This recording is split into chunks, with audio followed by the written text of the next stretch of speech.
Hi, I'm Heather from here Booktubes, and today I'm 33 years old when you're watching this. So I decided to do a year-long TBR, 33 for 33. So original. Where do I get these ideas? It's a mystery, honestly. I felt like I had to wear my plant sweatshirt because the oh so lovely Robin at Paperbacks and Planners, who is so kind to me, made me this 33 for 33 template, and I am obsessed. I was like, hey, I don't have the skills to do this. I know you do. Can I have this for a birthday present? Can it have plants on it? And she did. So this is a new TBR that we're going to be keeping track of. It will show up in some of my 24 for 24 vlogs for sure, and maybe other videos as well. But I did not put any stipulations on myself for this TBR. These are the 33 books that I am most excited to read between now and next March. I'm so excited. So the very first one is Paladin's Faith. This is the fourth book in the Saint of Steel series by Kingfisher. This is a phenomenal fantasy romance series. Each book is a standalone couple, and then you get a new couple in the next book. I've been saving this. It came out in December when I was in a reading slump, and then I put it on every TBR since, and then I had the bright idea. I was like, what if I read it on my birthday? So this should be the first book off of this TBR. I should be reading this literally on my birthday.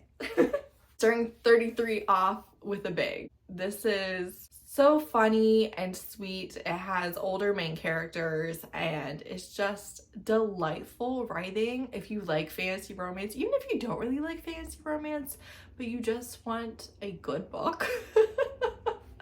I don't know. I can't recommend this series highly enough. I've raved about it. I for sure predict a 5-star.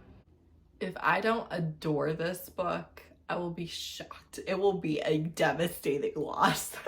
Also by Kingfisher, I want to read Thornhedge, which is not a fancy romance. It's going to have a slight thread of romance in it, like Nettle and Bone.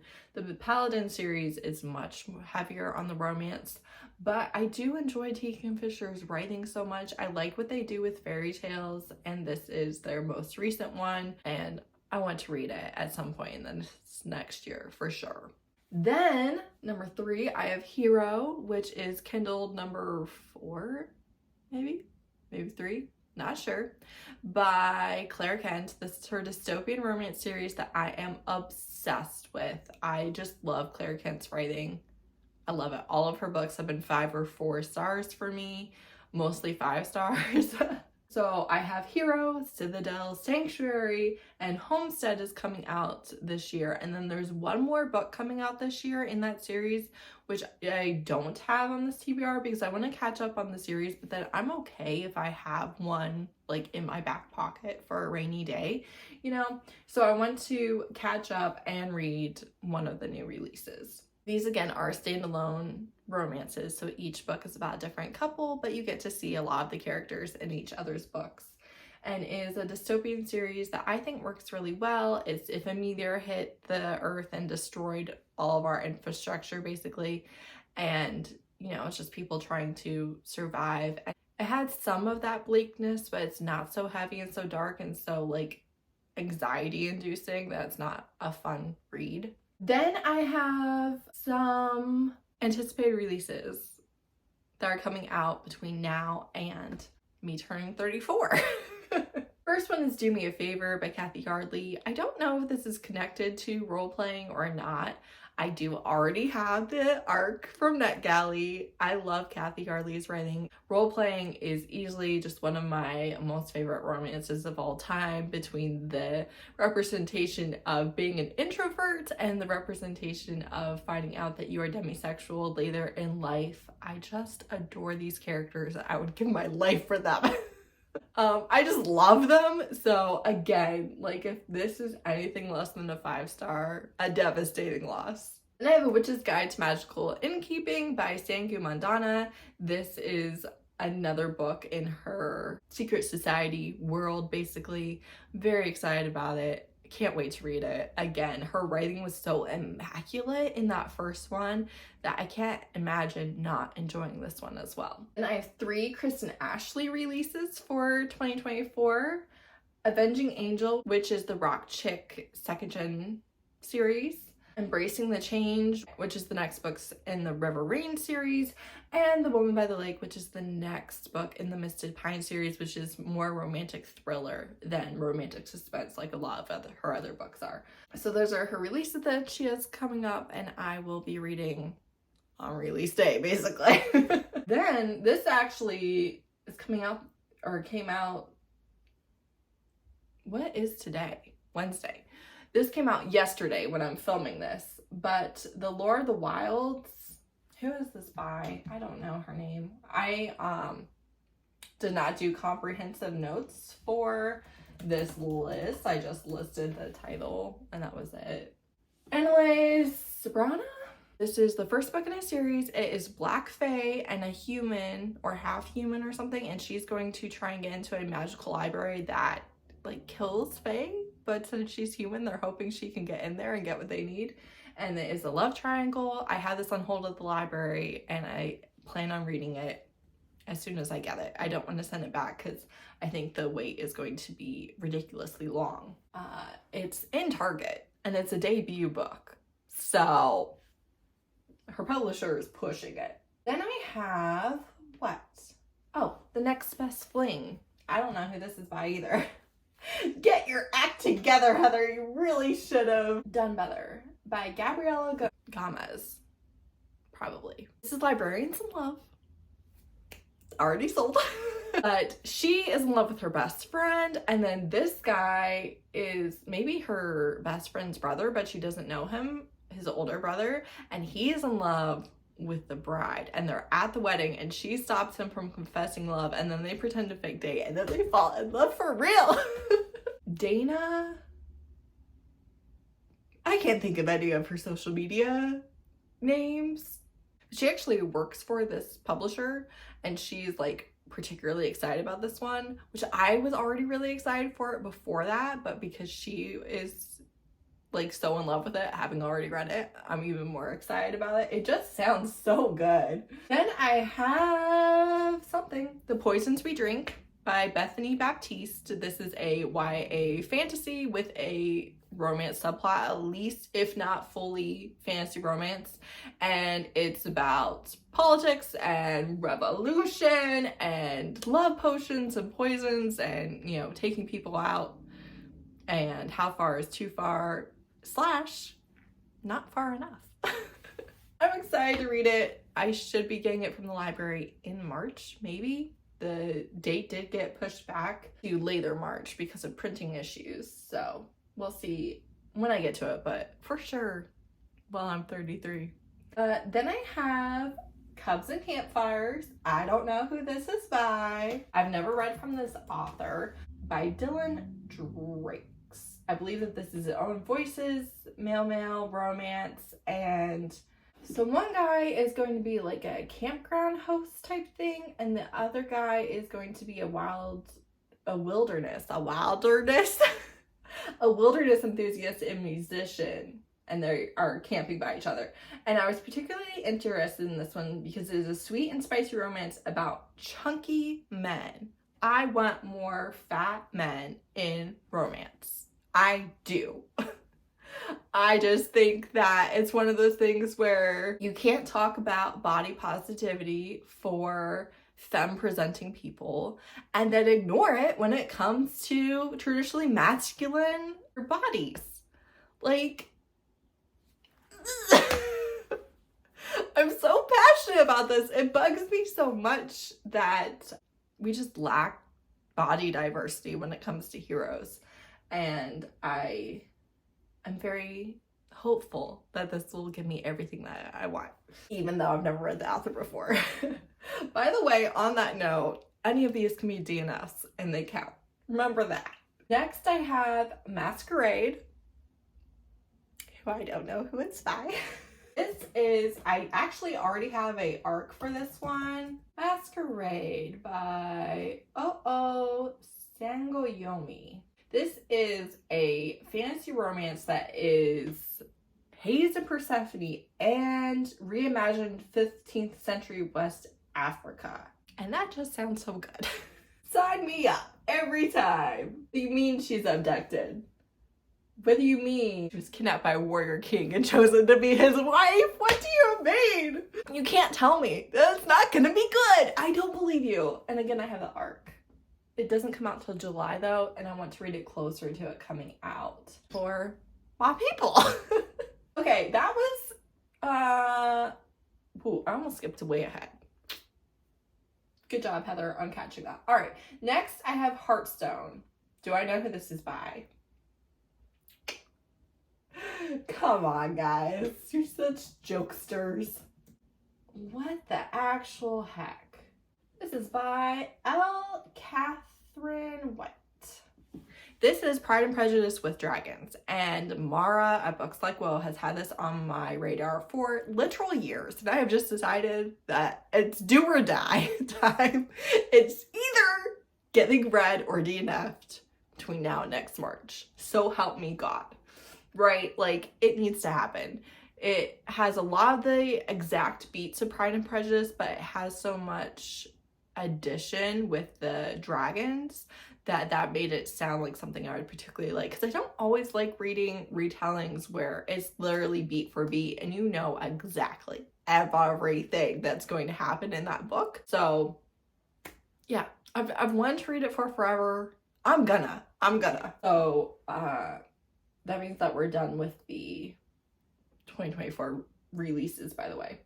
Next I have Faking It, which I don't know who this is by, but this is one that I saw like a backlist title recommended as a true rom-com, a funny romantic rom-com. It's Dempsey's Number 2 by Jennifer Cruz. Yeah, I've had it on my TBR for a minute because of that, and I want to read it. I like rom-coms.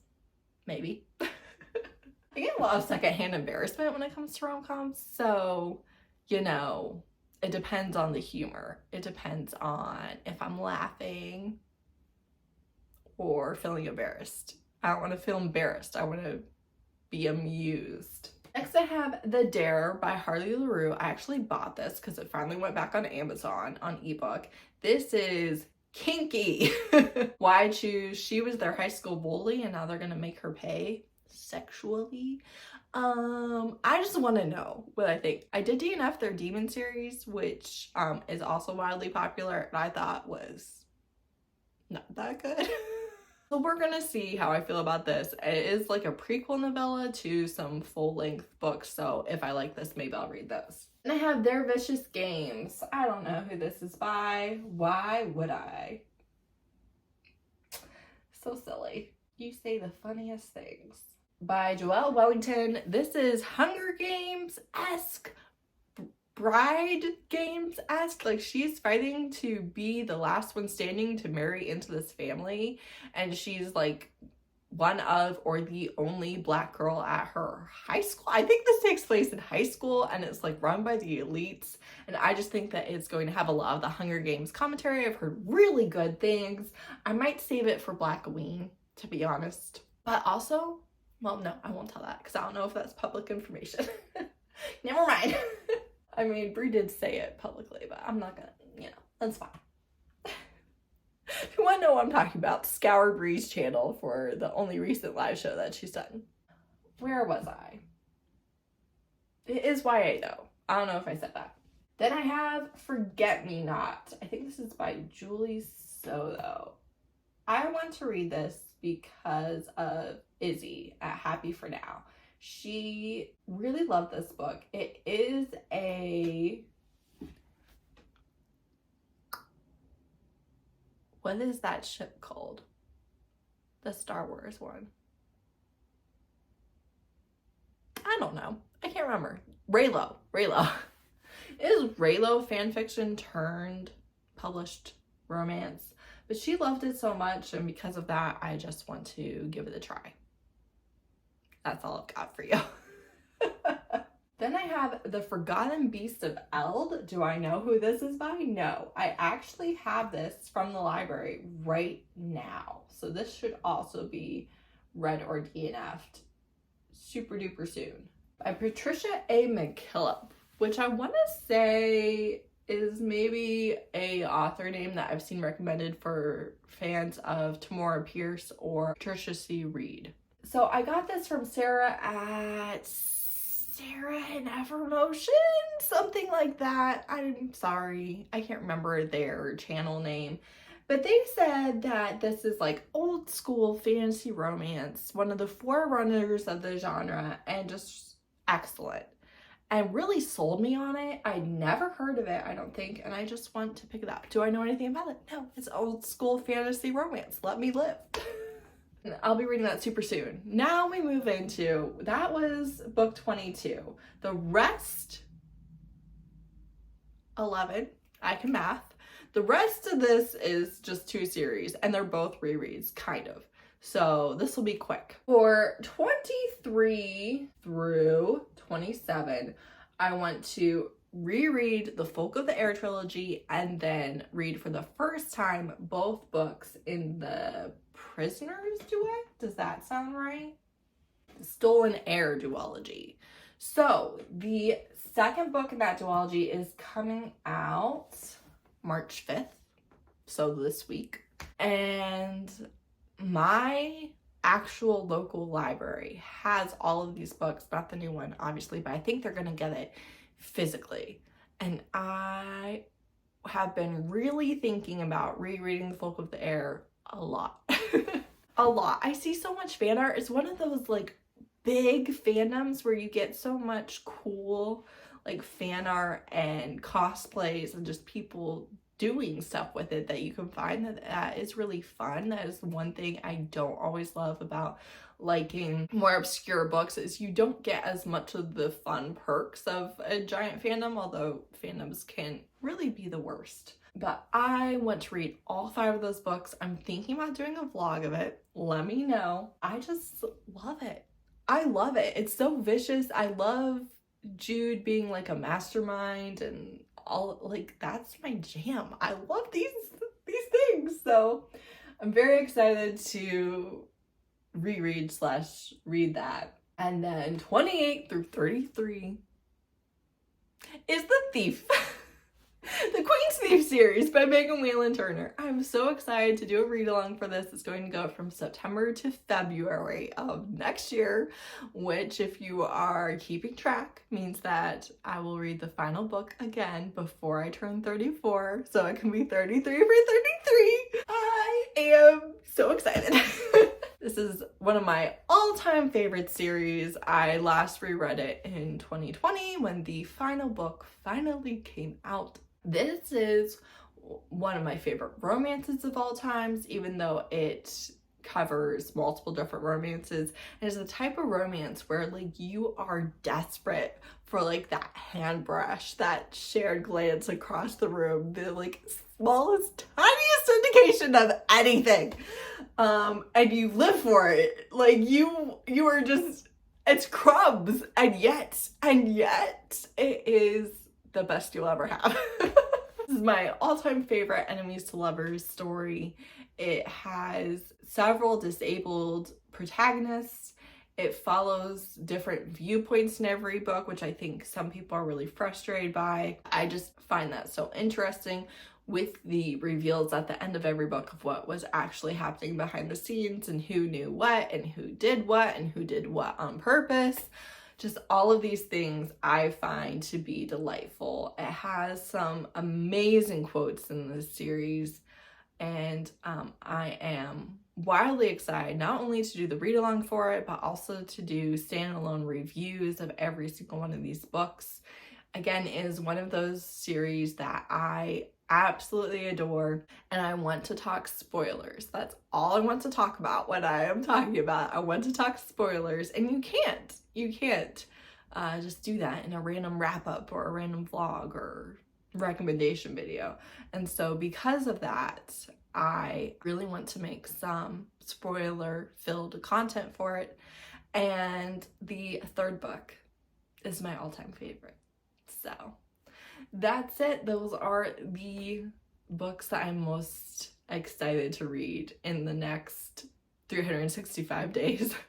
Obviously missing a lot of indie releases that I will be incredibly excited about, but just don't have a year's worth of ahead of time information about them. I'll probably read a couple hundred books in this time frame, but these are 33 that I just feel delight at the prospect of reading them. And so I felt like as a birthday gift to myself, I would make this TBR. Thanks so much for watching. I'm really excited to be 33. I enjoy the age that I'm at. I love being in my 30s, honestly. If you're in your teens or your 20s, you know, not everything might get better, but a lot of things with your own well-being, I think, and your own mental state, a lot of it really improves with age, and 30s is just a good age to be. Don't be afraid of it. So yeah, that's it. Thanks so much for watching. Let me know what I should prioritize after Paladin's Faith. And definitely please let me know if you've read or want to read any of these. Thanks so much for watching. I'm like really excited right now. I am amped up. All right, that's it. Goodbye.